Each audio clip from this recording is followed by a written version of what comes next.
Well, good afternoon. It's been an interesting day. Teresa and our granddaughter not yet back from the latest farmers market for this weekend, but the wind is giving us a little bit of a break right now, but they are talking about a good chance of some intense thunderstorms moving back in this evening. Now seems to be some argument on whether that's going to be 4 o'clock this afternoon or 9 o'clock tonight. Either way, we've made the decision to go ahead and get started so that we can be done and kind of I don't know what words you'd use. We can be done and be kind of holed up by the time the worst of the weather gets here. Oh, update on our girl that was cast the other day. She's doing a little better. Last night she was kind of up on her own, kind of sort of, still very uneasy on that leg. There she is right there. She's still very uneasy on that leg, but she is still moving around, drinking, eating. Last night she got up for just a little bit on her, kind of on her own. So maybe just a little bit more downtime and she'll be okay. Not real sure yet. I don't know. We're just kind of watching this one out and taking care of her, making sure she's got plenty of feed, water, all that she needs to keep her strength up so she can get back up and going. So I don't know how much videoing I'll get done tonight, because a lot of times when we get in that get her done mode, I don't get a lot. Okay, it's okay. Good time.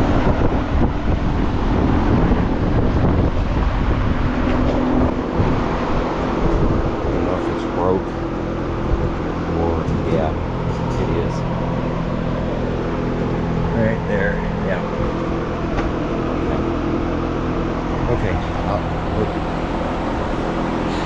So I'm gonna move her food over there. Come on, girl.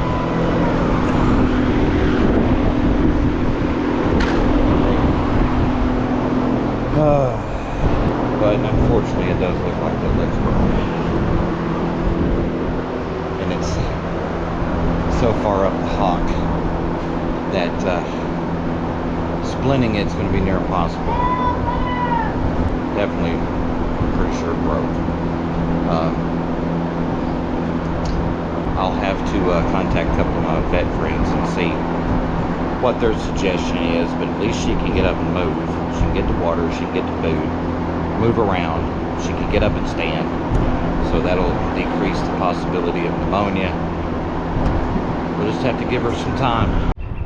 Well, we did have some pretty good rain last night. Hard rain. Pretty good thunderstorm rolled through. A little later than expected, but that's okay. It did give us plenty of time to get everything done before it all set in. We're going to get some bush hogging done while I can. It's a little cooler. I'm trying to talk here. It's a little cooler right now. I need to get that front field done. The good thing of the forecast is we've got rain chances, but also some warm weather this next week. So the rain will help get the grass kicked back in. Will you shut up? Kind of like mowing your yard. You know, you mow your yard and then you get that next rain shower and it just immediately greens back up and starts popping back up. That's what we're hoping for this. I'll talk to you in a minute.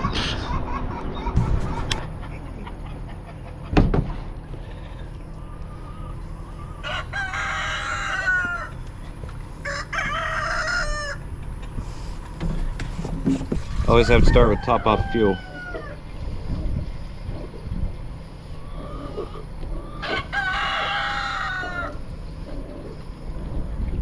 A little airflow in there. Feels a lot faster. I'm gonna close this because the cows will get curious what's going on, especially since it's not real hot. They'll feel more apt to come check it out.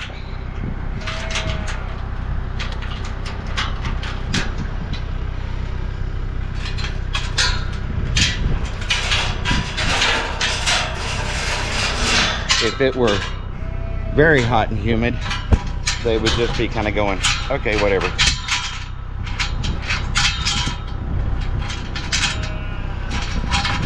All right, next, get this gate open, which is the one I hate trying to open.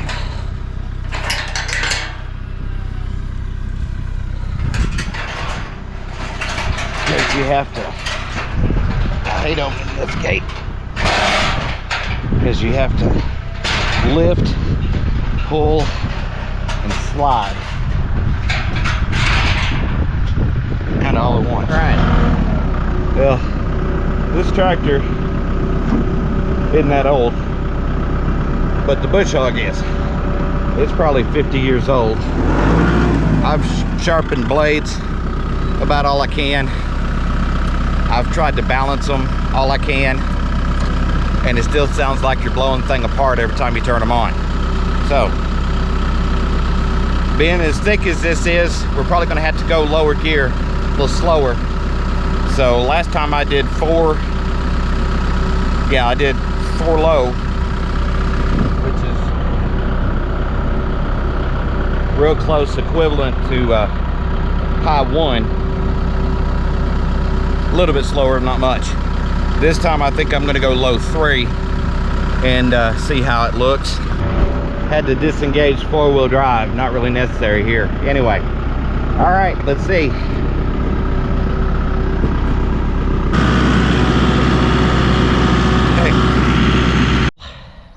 Imagine that, we have difficulty. The PTO will not engage at all. I've checked everything, everything's hooked up, everything's just will not engage. I don't know. All right, so not only did that what should have been a 20-minute run to town to get hydraulic fluid turned into an hour, because then you look down and go, oh, I better get gas while I'm here, and then the lottery ticket purchasers are in the way. And anyway, long story short, got the hydraulic fluid, put it in, and I'm crossing my fingers. But let me make a note right now to all tractor manufacturers. Those little bubble eyes on the PTO next to the fill, the hydraulic fill, hate those things. Can't see them, can't tell what level it's at. And you know as well as I do that the technology to put a indicator or a light or a meter or something is not that expensive. So just a future note. All right, so I'm gonna crank this thing up, and we'll see if we have a total failure or if we have a success story.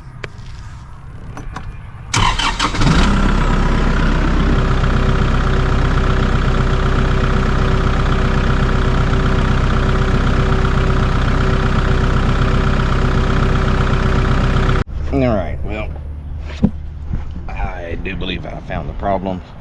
I think the problem is actually in the PTO switch. So we're gonna have to see about cleaning that up or replacing it, see how much that'll cost. But I think I can get it to work today. Is that it?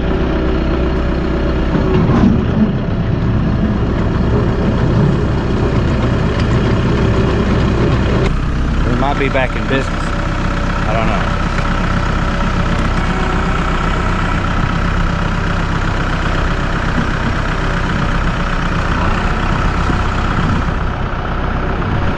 Okay, so here we go. Moment of truth.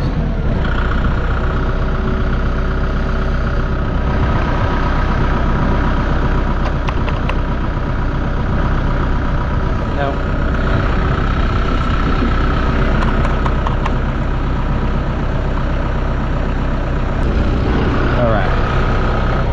This is getting really old.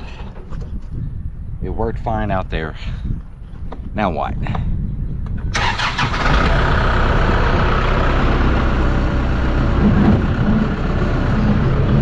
Alright. There we go. What difference that made, I have no idea.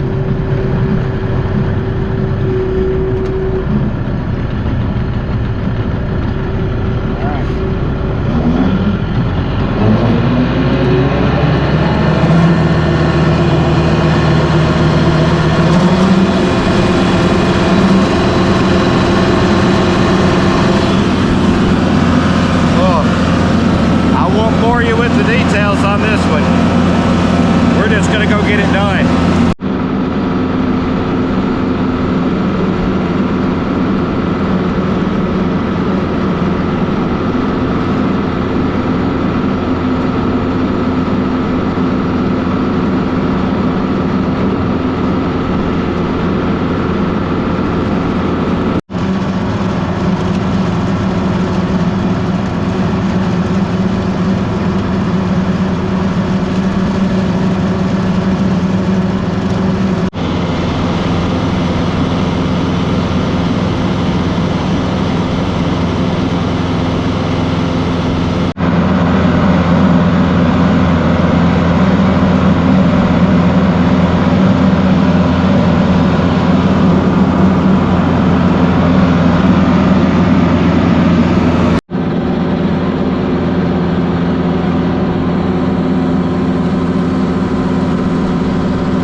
It ain't perfect, but it looks a lot better than it did.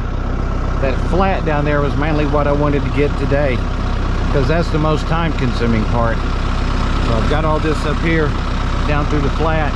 Just have a spot here and back near the road to get, hopefully next day or two, within a, hopefully it won't take me more than an hour and a half each night to knock off a little bit.